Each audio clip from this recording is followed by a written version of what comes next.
নমস্কার বন্ধুরা, যারা চিজ কেক লাভার তাদের জন্য আমার এই আজকের রেসিপি। বিস্কুট কেক অত্যন্ত মূল্যবান বাইরে কিনতে গেলে, কিন্তু বাড়িতে মাত্র 30 টাকায় এই বিস্কুট কেক বানিয়ে ফেলা যায়। কোনো ফ্যান্সি জিনিস লাগবে না, লাগবে শুধু এক প্যাকেট দুধ আর একটা 30 টাকা দামের পার্লেজি বিস্কিটের প্যাকেট। তো চলুন বানিয়ে ফেলা যাক এই বিস্কুট চিজ কেক। এর জন্য আমি হাফ লিটারের মতো ফুল ফ্যাট মিল্ক নিয়ে নিয়েছি। এটাকে একটা পাত্রের মধ্যে গ্যাসের মধ্যে গরম করতে দিয়েছি। আর নিয়ে নিয়েছি হাফ কাপ মতো ফ্রেশ ক্রিম। এখানে আপনারা ঘরে তোলা মালাইও নিতে পারেন। এবার দুধের মধ্যে এই ক্রিমটা ভালো করে মিশিয়ে দিলাম। তারপর একটা ভিনিগারের সলিউশন বানিয়ে নিলাম। ভিনিগারের সলিউশন বানানোর জন্য একটা বড় চামচের 1 চামচ ভিনিগার এবং 2 চামচ জল নিয়ে নিলাম।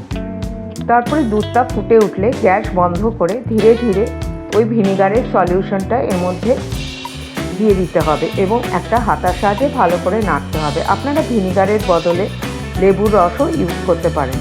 এক সময় জল এবং ছানা আলাদা হয়ে যাবে, তখন এটাকে একটা পাত্রের ঢাকনির ওপরে কাপড় রেখে পুরো ছানাটা এই কাপড়ের ওপর ঢেলে দিতে হবে। ছানার ওপরে আমি কোনো রকম জল ঢালবো না। ধীরে ধীরে ছানা থেকে জল বেরিয়ে গেলে সেটাকে আমি আলাদা করে নেব। এর জন্য ছানাটাকে রেখে দিতে হবে আমার ঘন্টা দেড়েকের জন্য। যেই জলটা বেরোলো সেটাকে আমি রেখে দেব পরবর্তী কাজের জন্য। এবার পার্লেজি বিস্কিটের হাফ পোর্শনটা আমি নিয়ে গ্রাইন্ডার জালে ভালো করে গুঁড়ো করে নেব।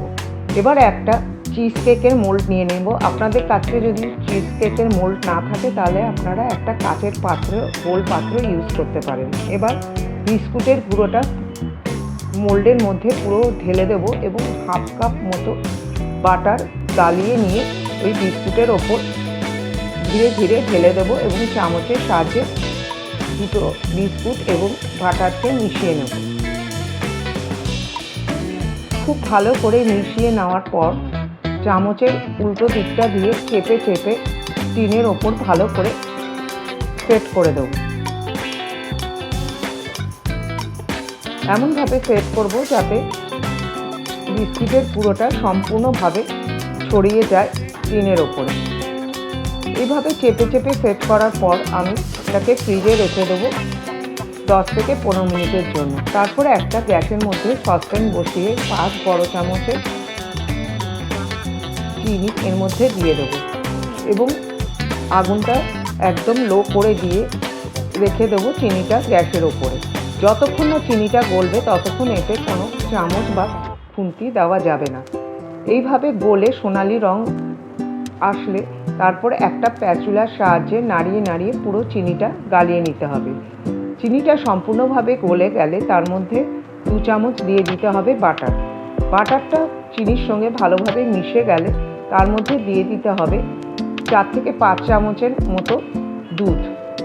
দুধটা দেওয়ার সময় গ্যাসটা বন্ধ করে দিতে হবে। তারপর স্প্যাচুলার সাহায্যে ওটা খুব ভালো করে নেড়ে চেড়ে গ্যাসটা আবার অন করে সবগুলো ভালো করে মিশিয়ে নিতে হবে। তৈরি হয়ে গেল ক্যারামেল সস। এবার বাকি পোর্শন যেটা বিস্কুটের বাকি ছিল সেটা আমি গ্রাইন্ডার জারে ভালো করে গুঁড়ো করে নিলাম এবং সসটাকে সম্পূর্ণভাবে ঠান্ডা করে ওর মধ্যে ঢেলে দিলাম। আর দিয়ে দিলাম 1 চামচ মতো দারচিনি পাউডার। সবগুলো ভালো করে গ্রাইন্ড করে নিলাম। গ্রাইন্ডটা একদম শক্ত পেস্টের মতো হয়ে গেছে, তাই আরও 2 চামচ মতো আমি দুধ এর মধ্যে ঢেলে দিলাম। এইভাবে তৈরি করে নিলাম আমি বিস্কুট স্প্রেড। সেটাকে একটা পাত্রের মধ্যে ঢেলে নিলাম। ইতিমধ্যে ছানাটা আমার পুরোপুরি জল নিংড়ে তৈরি হয়ে গেছে। এর মধ্যে দিয়ে দিলাম আমি 3 চামচ মতো ছানার জল এবং গ্রাইন্ডার জার দিয়ে ভালো করে গ্রাইন্ড করে নিলাম। তৈরি হয়ে গেল আমার ক্রিম চিজ। এই ক্রিম চিজ বাইরে অত্যন্ত দামে বিক্রি হয়, বাড়িতে অতি সহজভাবেই বানিয়ে ফেলা যায় এই ক্রিম চিজ। এবার 1 কাপ নিয়ে নিলাম আমি হুইপিং ক্রিম। হুইপিং ক্রিমটা ভালো করে হুইপিং মেশিনের সঙ্গে ভালো করে গুলে নিলাম এবং যতক্ষণ না স্টিফ পিক হয়। এবার তার মধ্যে দিয়ে দিলাম আমি বিস্কুট স্প্রেডটা এবং চিজ ক্রিমটা সবগুলো আবার হুইপিং মেশিন দিয়ে খুব ভালো করে গুলে নিলাম। এইভাবে তৈরি হয়ে গেল আমার চিজ ক্রিমটা। স্প্রেডটা আবারও শক্ত হয়ে গেছে, তাই 2 চামচ মতো দুধ দিয়ে মাইক্রো ওভেনে 2-3 মিনিটের জন্য গরম করে নিলাম। তৈরি হয়ে গেল এইরকম ঘনত্বের একটা স্প্রেড। এইবার কেক টিনটা বেক করে তার মধ্যে দিয়ে দিলাম আমি সম্পূর্ণ চিজ ক্রিমটা। চিজ ক্রিমটা দিয়ে স্প্যাচুলার সাহায্যে ভালো করে স্প্রেড করে দিলাম এবং টিনটা ঝাঁকিয়ে ঝাঁকিয়ে যতটা পারি সমান করে নিলাম।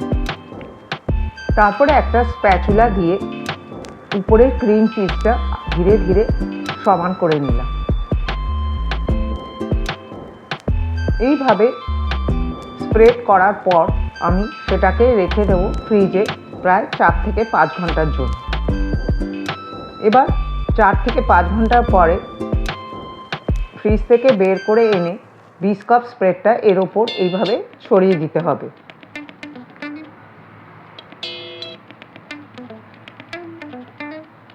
একইভাবে স্প্যাচুলার সাহায্যে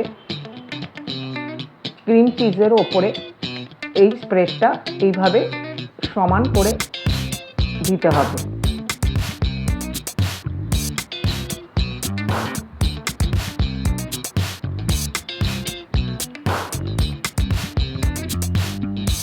এইভাবে স্প্রেড করে দেওয়ার পর একটা টিস্যু পেপার দিয়ে চারদিকটা আমি খুব ভালো করে পরিষ্কার করে নিলাম। তারপরে এটাকে রেখে দিলাম ফ্রিজের মধ্যে 1 থেকে 1.5 ঘন্টার জন্য। এবার 1 থেকে 1.5 ঘন্টা পরে এভাবে ডিমোল্ড করে নেব আমি কেকটাকে। এবার যে বিস্কাপ স্প্রেডটা আমি তৈরি করেছিলাম সেটা ভালো করে চারিদিকে আমি ছড়িয়ে দিয়ে একটু ডেকোরেট করে নিলাম কেকটা।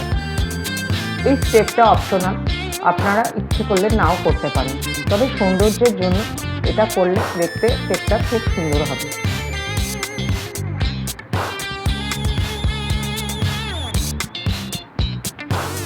এইভাবে ডেকোরেট করে দেওয়ার পর যে বিস্কুটের গুঁড়োটা বাকি রয়েছে সেটা চারিদিকে এইভাবে ঘুরিয়ে দিয়ে দিলাম।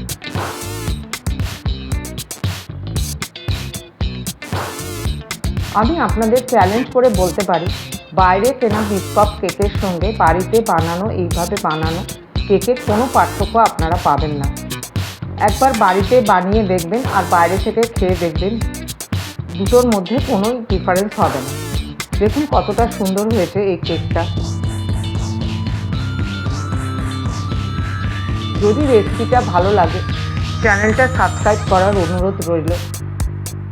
একবার বাড়িতে বানিয়ে দেখবেন, ভালো হলে কমেন্টে আমাকে অতি অবশ্যই জানাবেন। 1.5 ঘন্টা পরে কেকটা এইভাবে কেটে